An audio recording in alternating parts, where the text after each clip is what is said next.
say goodbye. Casper Gamer going live. Click the link, feel the vibe. Casper Gamer, let it ride. One more round to survive.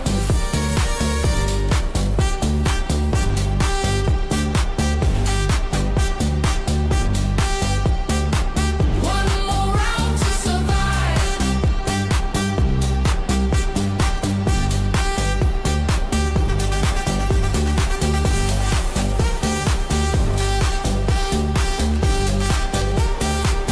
One more round to survive.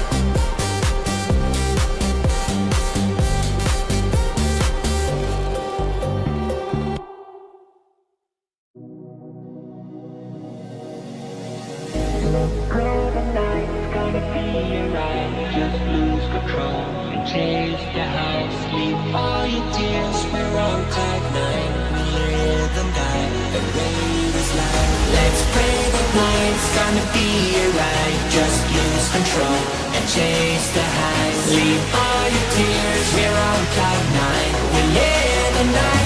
And rain is light.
Hello and welcome to Ship Explorer. Step aboard the iconic Oceanliner and warships from history like SS United States. So yeah, it's I've watched a bit of the trailer and I've also watched someone stream it. Well, not stream it as video, and it really looks interesting. It really looks good. And yes, it is just an explore game. And it also there'll be points where you can click on and it'll tell you about, like if you click on a room, it'll tell you what that room was used for, and so on, and then it'll go to like what happened to it, and yeah, so a bit history exploring here. I'm into cruise ships. I'm into ships like these, and especially Titanic, which I know is coming to the game up, I believe. But there's only 2 ships at the moment, so let's see what we can get on this stream. But I know there's more coming to the game. But yeah, so hey Forestic, hey Member, hey Apex, hey Mark, and without further ado, let me boot up the game. Now, there could be some upsetting scenes in it as well, because, you know, one of the ships caught fire, and yeah. So there is a little bit of a scene there where you're on the ship and you actually see actually what happens. So it may be upsetting. things. Subfusion fires. But it's sort of look back at history, look at the ship in it. I don't know where it's not loading.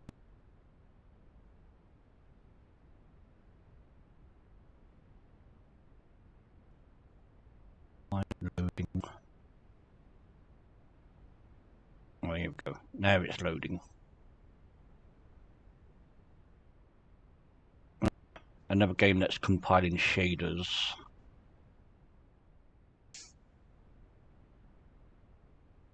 YouTube is not receiving enough video. Yeah, it's because the shaders is being loaded. That's why my stream's a little bit laggy.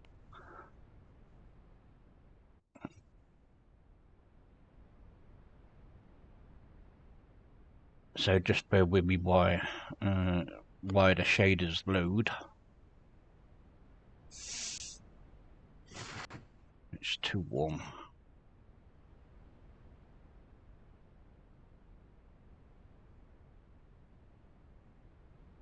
Right. Now it's actually compiling shaders, but the number's actually going down.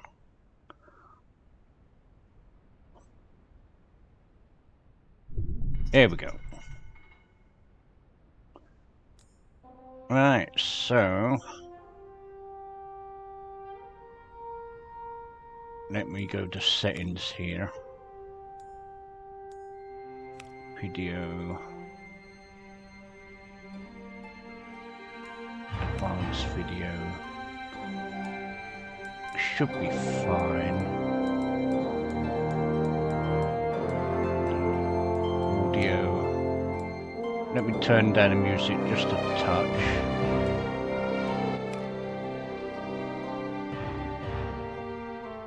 Alright. Okay, so that should be fine. Opens in Steam mode, the update notes, change credit side. My fleet. Alright, so audio's a bit loud.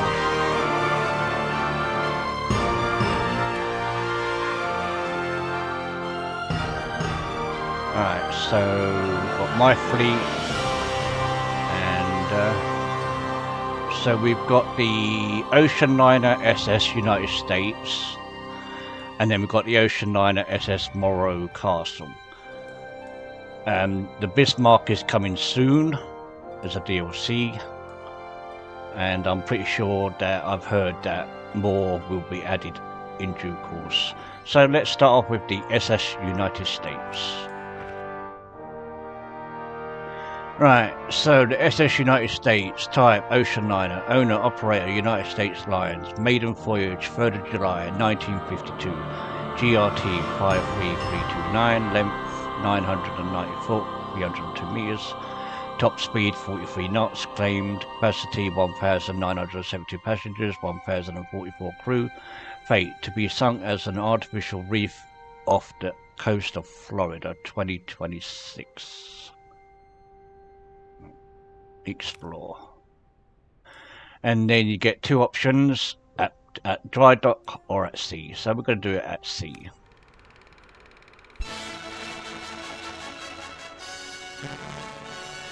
The Superliner United States, as our camera picks her up out of New York on her historic maiden crossing of the Atlantic. You're welcome aboard while we make these photographs. Gonna be quiet here. Luxury and comfort of the $73 million, 53,000-ton floating city. Well, that's a claim coming up. The churning wake as she moves cleanly through the water. Our ship racing smoothly at full speed.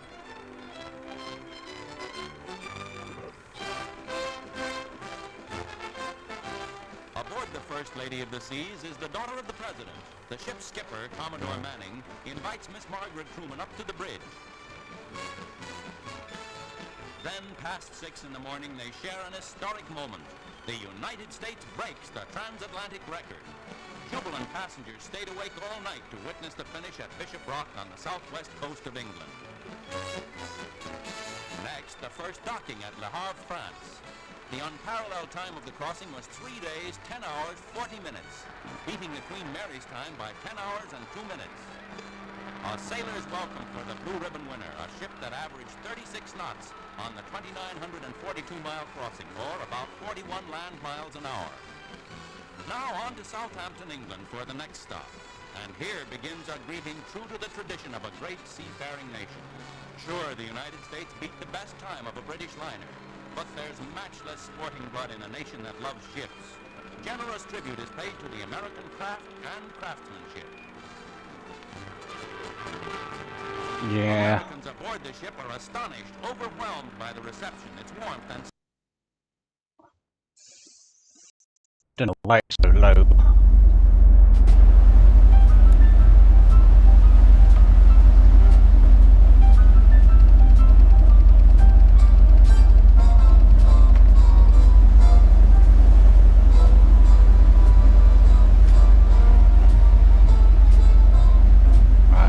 I'm gonna start it again because, yeah.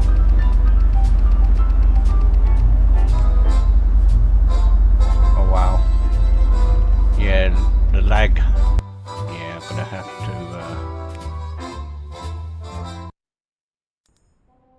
Right, settings, advanced video.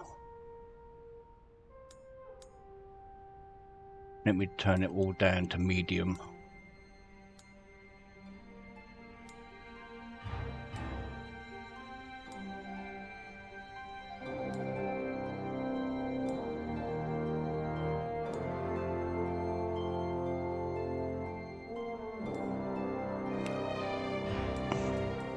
Audio, let's turn that up just a touch.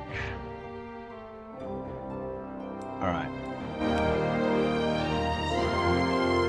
Now it should be loud in a bit loud enough now. Alright, let's start that again.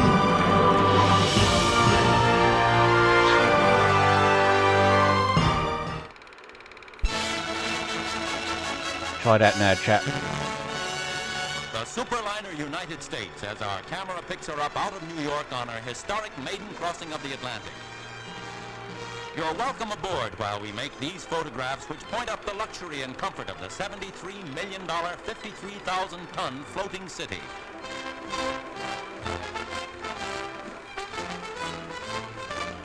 The churning wake as she moves cleanly through the water, a ship racing smoothly at full speed.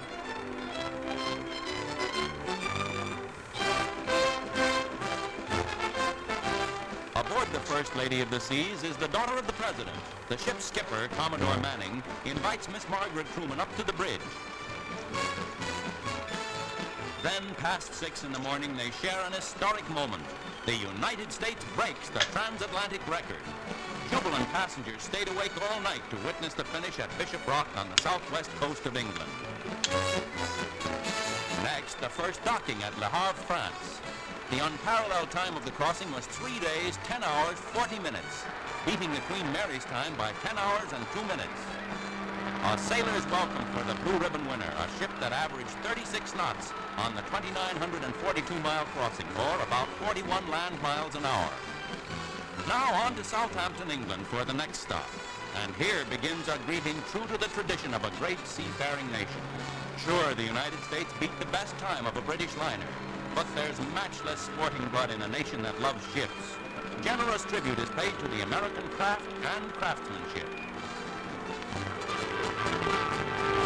Americans aboard the ship are astonished, overwhelmed by the reception, its warmth and sincerity. Britain's unforgettable salute to the liner United States.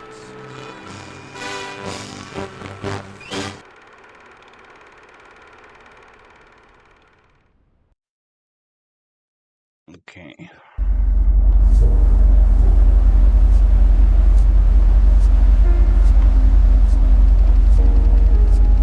SS United States en route to Southampton, 1952.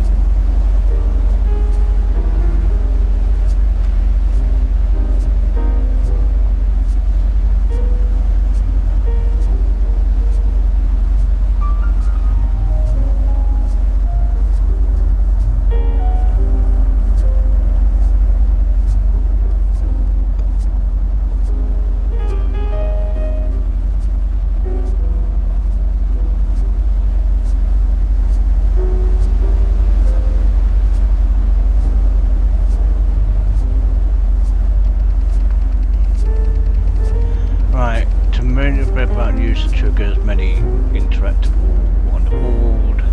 2 overs the weather change, where you can change the weather conditions and time of day. H triggers the ship's horn. If there is one, hold it down to sustain them. Tab opens the photo mode with 3. O toggles third person mode, so you can see the captain voyage on the screen.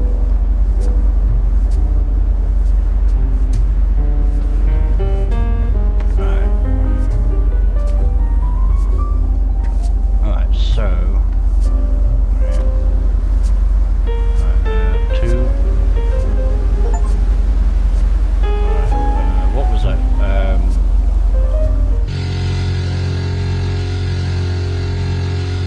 That's the horn.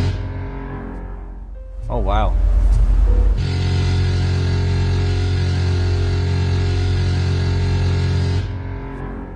That's loud. Right, so we have a little explore, because it's what it is, so E. Legendary skipper Harry Menno shows President Truman's daughters Margaret around the bridge. On the ship's maiden voyage, Manning was a veteran commander who lived a very full life. Indeed, aside from being United States first captain, he had been Amelia's Earhart's navigator and was honoured with 2 ticker tape parades. Despite being an all-American hero, he had actually been born in Germany and moved to the States when he was 10. In July 1952, recording following her record-breaking maiden crossing, he said, "I hope all the Americans will share this achievement and be proud of this ship, as they should be." Courtesy of the USS United States Conservancy, photographed by B.J. Nixon.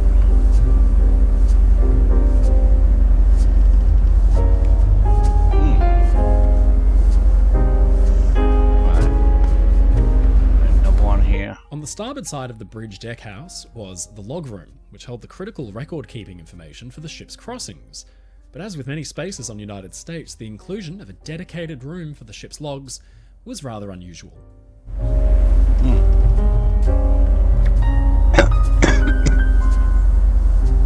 The primary engine order telegraphs were on starboard side, and reserved engine order telegraphs were on port side.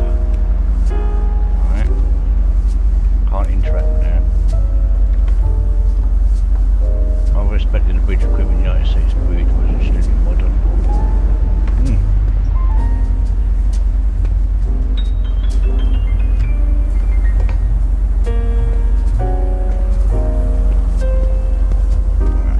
What's this one? United States was designed with safety first and foremost in mind. Both the company's CEO, John Franklin, and its director, Vincent Astor, had direct personal ties to the Titanic disaster. Many of the key safety features were controlled in the room behind this bulkhead, the damage control room, which featured controls for fire alarms, smoke detection, watertight doors, and fire doors. Okay. Alright, then we go out here. Got another interactable spot here. The bridge wings were crucial for docking and departure because they provided a fine, unobstructed view down the length of the ship's hull. United States bridge wings also have a polaris each, the kind of simplified compass used for maintaining bearing. Okay. Let's explore this one first.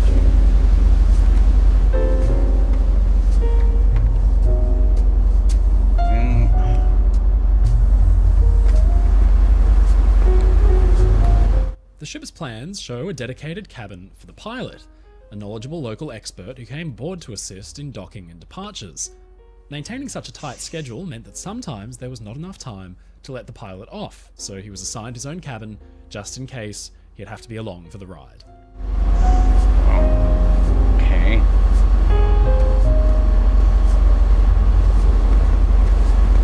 Alright, so let's go up. Oh, left shift to run. Alright, so we've got bits up here. United States was fitted with searchlights on either side of the bridge, really only for use in special circumstances, like if she was enveloped in fog, but they could also be used to flash Morse signals to distant ships. Okay. The DF loop was a crucial bit of navigation kit. It helped lock onto shore-based radio signals in any direction, which could help triangulate a detailed position on the map. It was especially useful alongside radar off the notoriously foggy US East Coast on approach to New York City. Okay. So we've done those.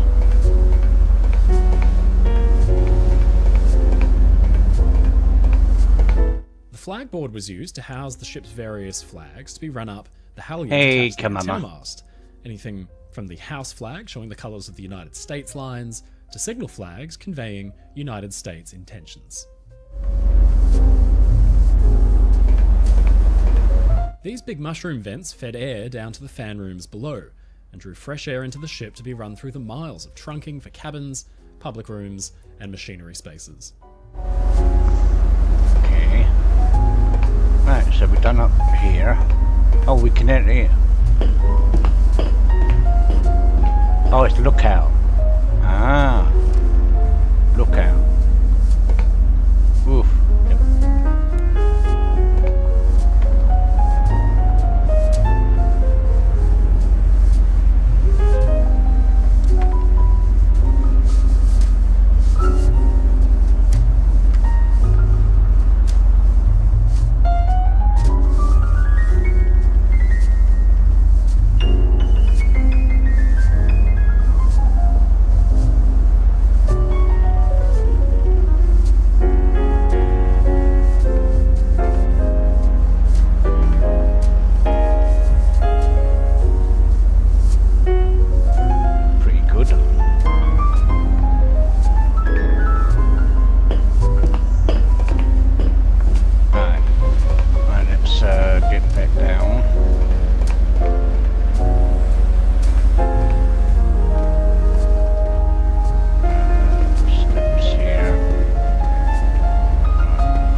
These portholes provided light to all the senior officers' cabins, like the first, second, and third officers. Further aft, inside, was a comfortable lounge for the senior crewmen to enjoy while they were off duty. Okay. Can go in there? No. The ship's executive officer had a role so important, he too was given his own office. It was right here, conveniently near both the bridge and the skipper's quarters.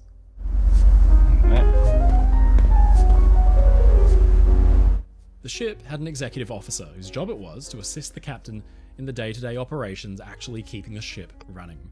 Such an important and senior role saw him furnished with a fine cabin next to the masters behind this bulkhead. The officer's promenade here wrapped around the forward superstructure. Behind this bulkhead was the captain's reception room, a grand sitting room where he could do much of his business conferring with crew members or even valued guests and reporters.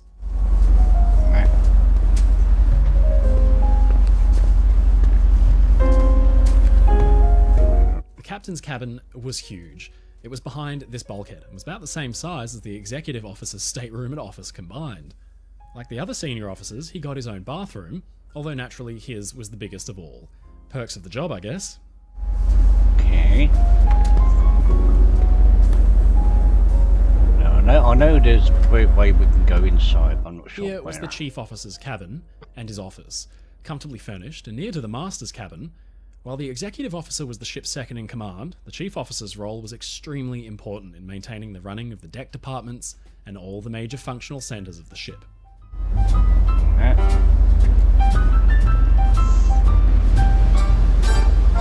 Two small emergency boats sat on quick-acting davits either side of the forward deckhouse. These could get a swift boat over the side at high speed in the case of any kind of man-overboard situation.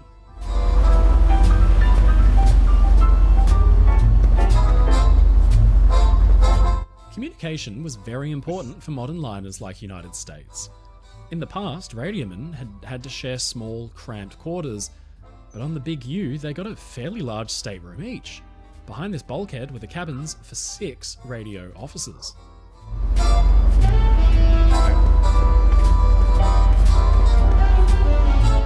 United States radio room was very big. It takes up this entire section of deckhouse and was conveniently within just a few feet of the radioman's cabins. United States' unique radio call sign, Kilo Juliet Echo Hotel, was world renowned, and the radio room even had a reception desk where passengers could arrange telegrams to send back home.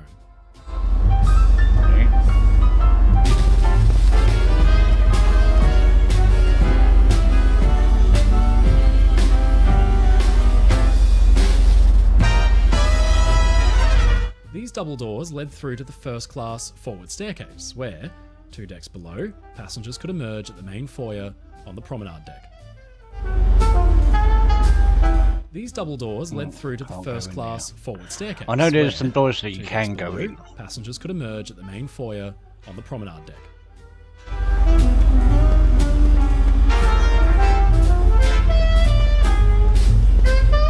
Wow, look at it.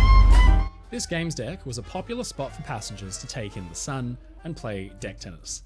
Being positioned between the ship's towering red funnels, it provided a unique perspective and a sheltered place to relax if the weather just happened to be nice.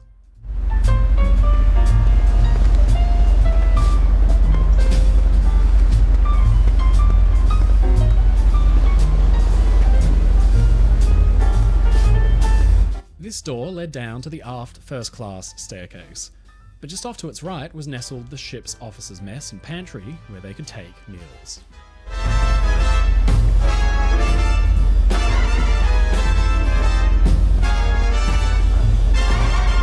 4 first-class cabins were installed here, providing some of the most unique views aboard the ship.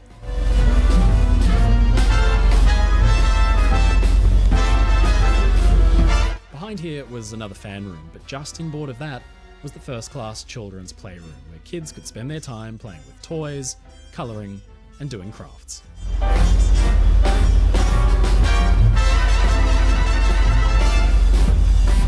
In here were bathrooms for both men and women in case anybody needed a quick break in between their relaxing on deck. Well, I think that's stuff here we've done.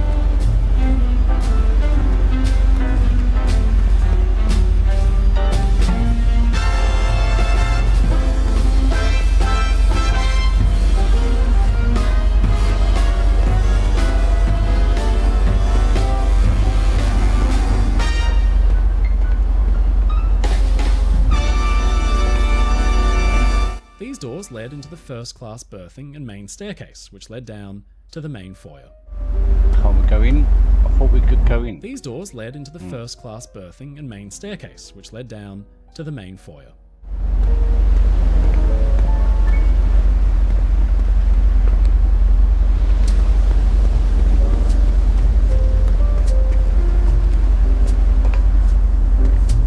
This door led into the forward first-class berthing on the sun deck, which featured some very fine cabins.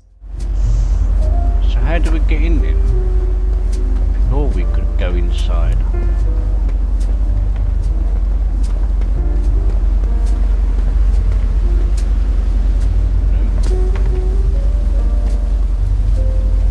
This extension of the forward bulkhead on the sun deck mainly held the machinery room for the tourist class elevator below it, but the port side also held the bathroom for first class cabin S12 right behind here.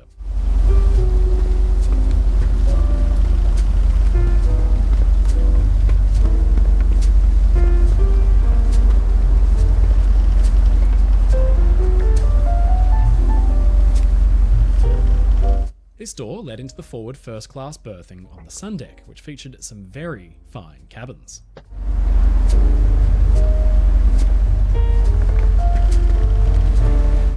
The staterooms behind here featured their own bathrooms and showers, and although they were certainly comfortable, the most vaunted suites were well below on the upper deck, including the legendary rooms U91 and 89, which were known collectively as the Duck Suite, thanks to their bird-centric decor.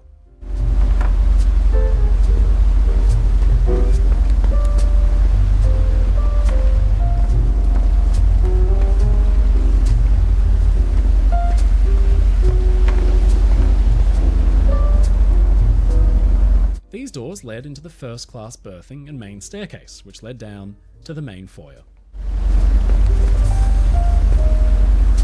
Behind this bulkhead was berthing and accommodations for all the engineers that kept the ship running.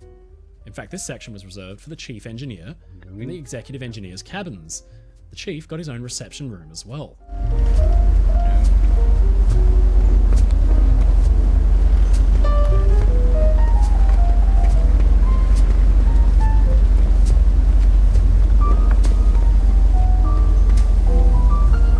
Known simply as the Special Restaurant or the First Class Grill, the tiny eatery behind this bulkhead was an extremely popular, reservations-only space that could only seat 50 at a time.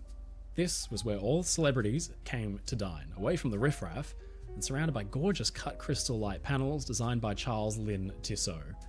Curiously though, the restaurant did not have its own special menu and served the same food as the main first-class dining saloon.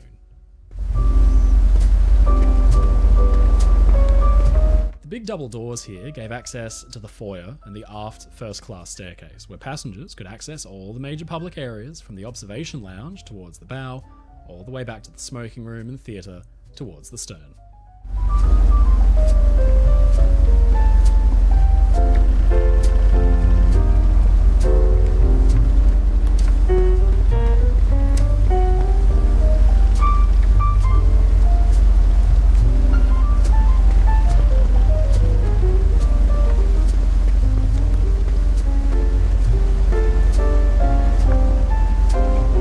SS United States Main Theatre, behind this bulkhead, served a few different purposes, from staging plays and talent shows to screening films and even hosting Sunday Mass.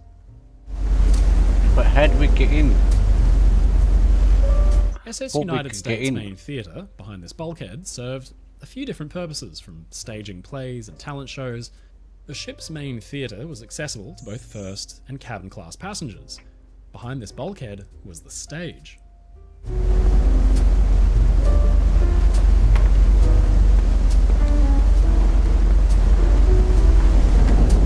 SS United States Main Theatre, behind this bulkhead, served a few different purposes, from staging plays and talent shows to screening. United States featured a small shopping centre located behind here that provided souvenirs, mementos, and luxury products. I'm sure we could go into one of the rooms, I'm pretty sure.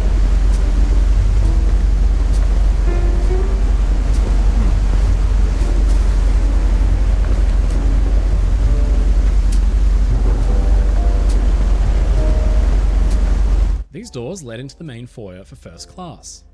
Turning left would take you to the first.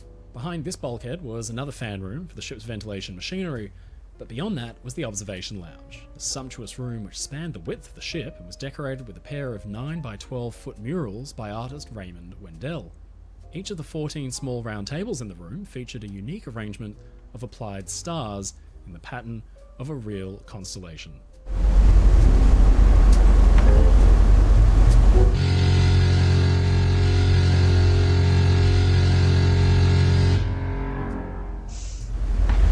Pretty sure that we could go inside. I'm not sure where. These doors led into the first class berthing and main staircase, which led down to the main foyer.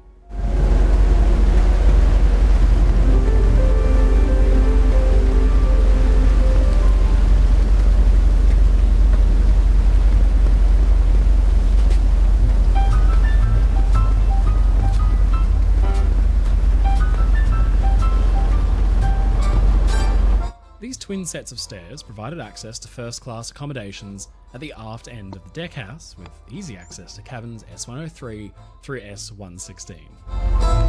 Behind this bulkhead was the upper section of the theatre, which spanned 2 decks from the promenade deck below. These twin sets of stairs provided access to first-class accommodations at the aft end of the deckhouse, with easy access to cabins S103 through S116. Don't know how we get inside then. Pretty sure I saw it. Might have been on the other boat.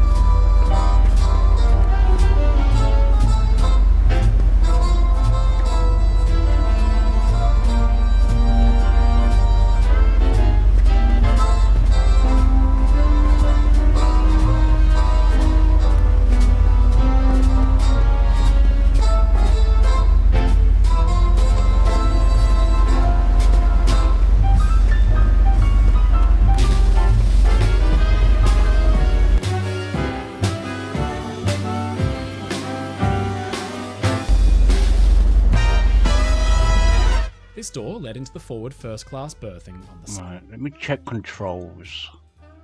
Jump, crouch, slide, switch camera, interact. H warning for a special event if special event if available. Photo mode, open gallery. Deck, which featured some very fine cabins. Yeah.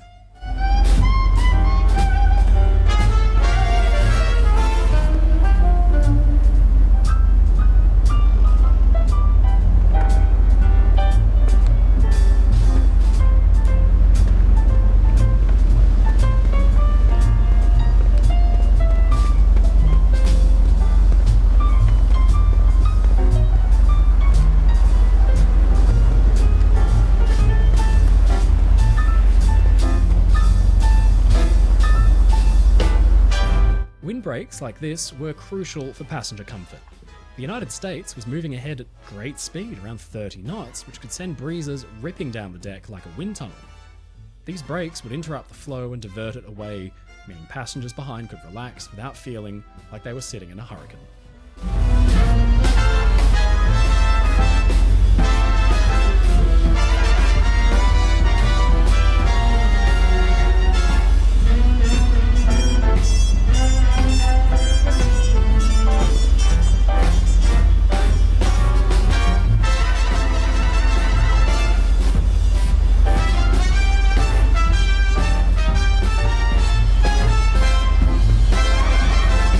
This section of deckhouse held engine room exhaust passages and more electric fans which supplied fresh air and draft where it was needed far below.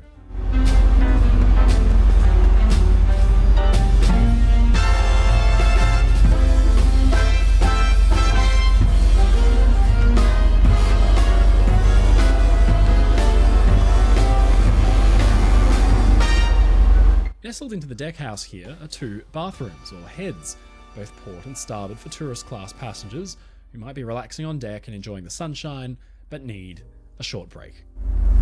Behind this bulkhead is a fan room, one of many. These rooms contain powerful electric fans and units which circulated fresh air throughout the ship into the boiler rooms. Hiding the fans behind big casings like this meant a less cluttered deck for passengers to enjoy. These doors led down to one of the main tourist class stairways and gave tourist class passengers their own private promenade beneath the first funnel. Nestled into the deckhouse here are two bathrooms, or heads, both port and starboard for tourist class passengers who might be relaxing on deck and enjoying the sunshine, but need... Right, well, let's have a look at the other one.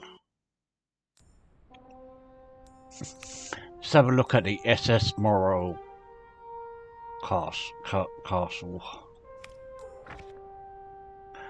Right, type Oceanliner owner, world line, maiden voyage, 23rd of August 1930, GRT 11520, length 408 foot, top speed 20 knots, capacity 489 passengers, 240 crew.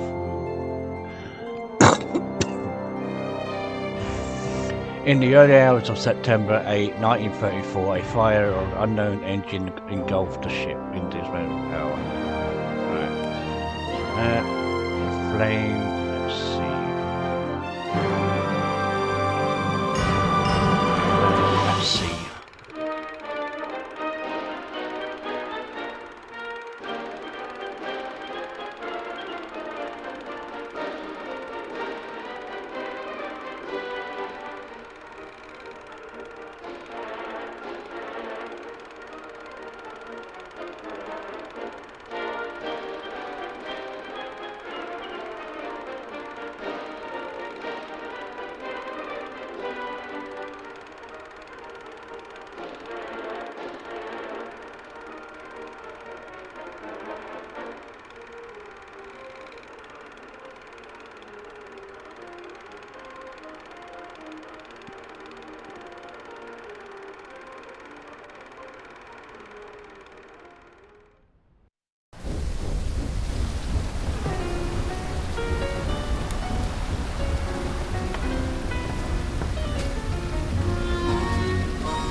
Hey, Scott.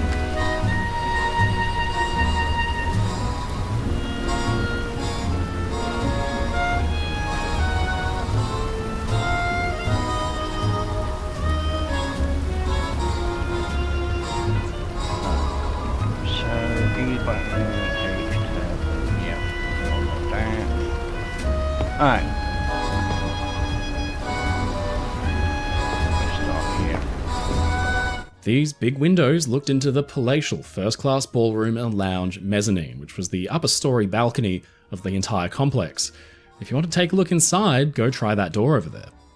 Ooh, we can look inside this one.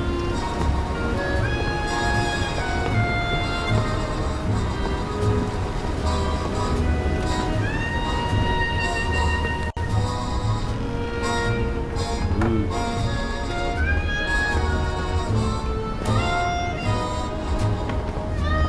Bit laggy.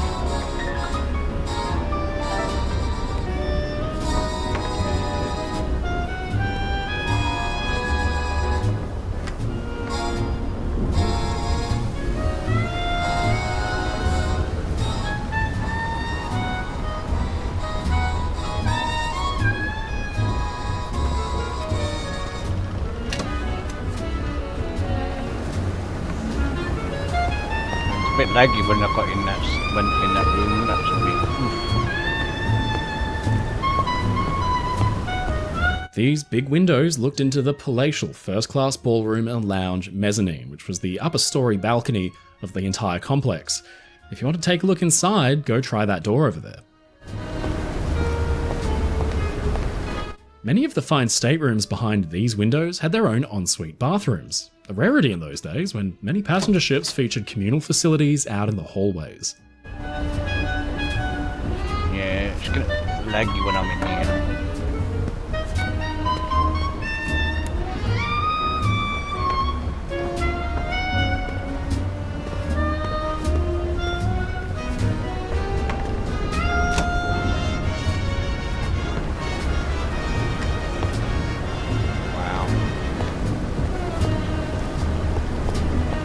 These big windows looked into the palatial first-class ballroom and lounge mezzanine, which was the upper story balcony of the entire complex.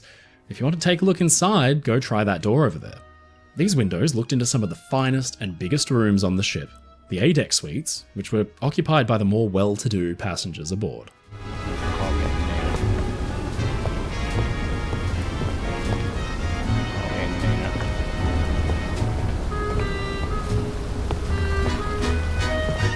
This skylight looked down into the chart room, where the captain and senior officers reviewed their maps.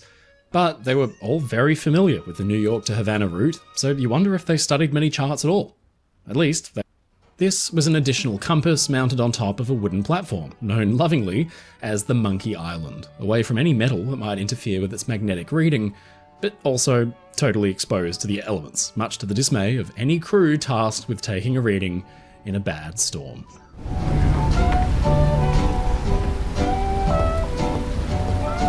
This skylight looked into the officer's toilet, so maybe don't look too closely. This skylight provided fresh air and light into the wireless radio shack, probably an addition which was much appreciated by the radiomen who were cooped up there for hours on end.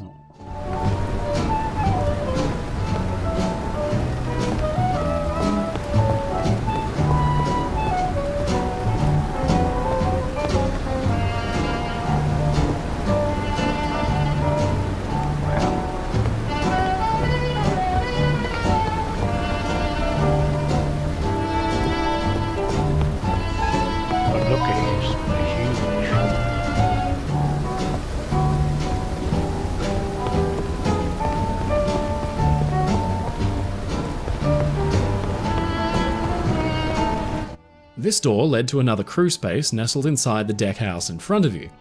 This deckhouse really served to house the well for the towering roof of the first-class lounge, but a few machine and crew spaces were jammed in there too.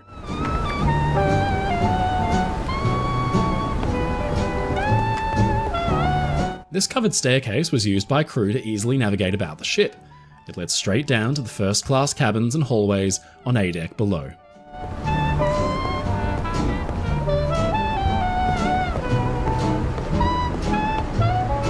This door led into the senior officers' quarters. Keeping them all close to the bridge was a good idea, so they could react quickly in any emergency. This door led into the chart room and the bridge complex. The captain's cabin was very close by, just in case he was needed in a hurry.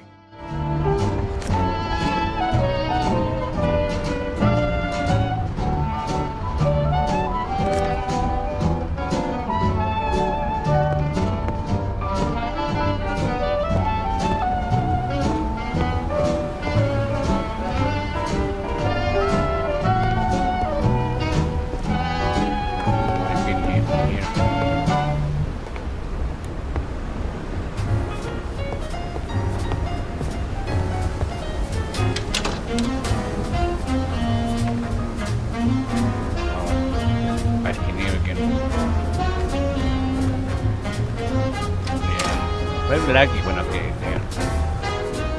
But yeah, it's very cool. Very good exploring.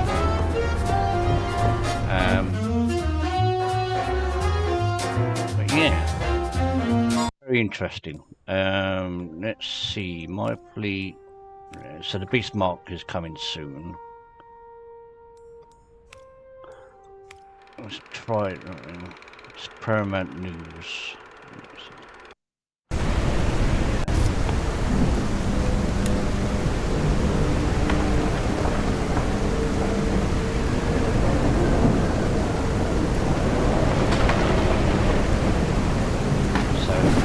Be aware that this might contain a little bit upsetting because this might actually happen to this lovely boat. That's sad.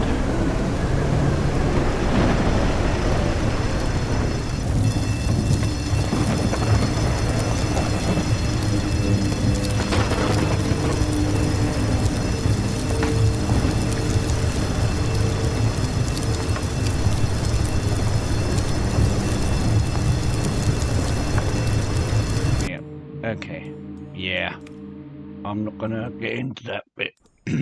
Right, well, yeah, it's interesting. I'm looking forward to seeing what other boats that they'll bring to the game.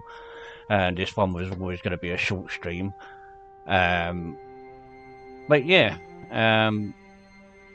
very interesting. I'm looking forward to the Bismarck coming to the game. So looking forward to seeing that. But yeah, it's just an explore game. You know, looking at the nice, all these old ships, and tells you a bit of history on their voyage and what happened. So a little bit piece of history. But yeah, but once again, thank you all for watching. Thank you all for the likes, and I will see you next time.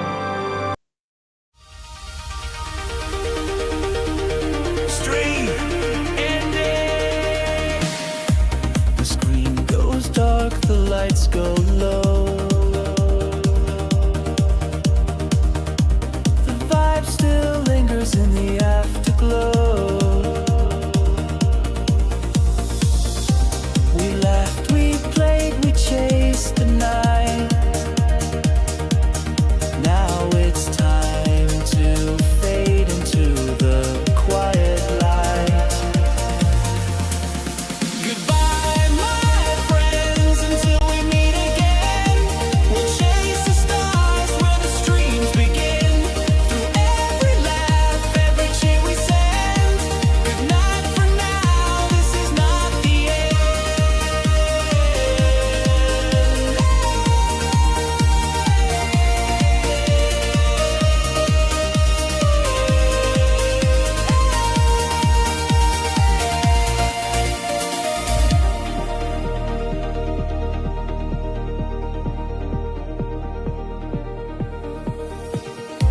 The chat slowed down, the heart still race. Memories carved in this digital space. Your words, they echo like a soft refrain, till the stream returns to life again.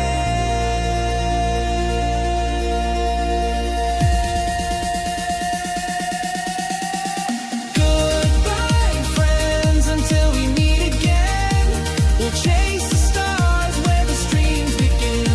Through every laugh, every cheer we send. Good night for now, this is not the end.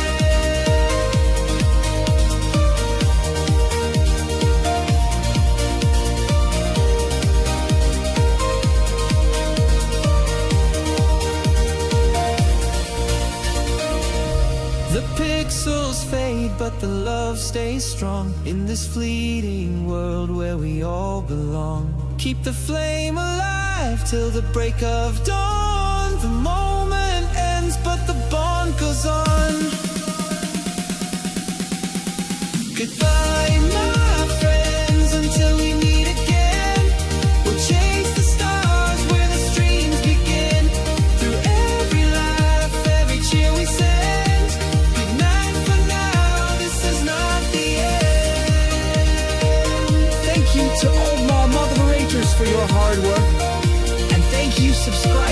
your continued support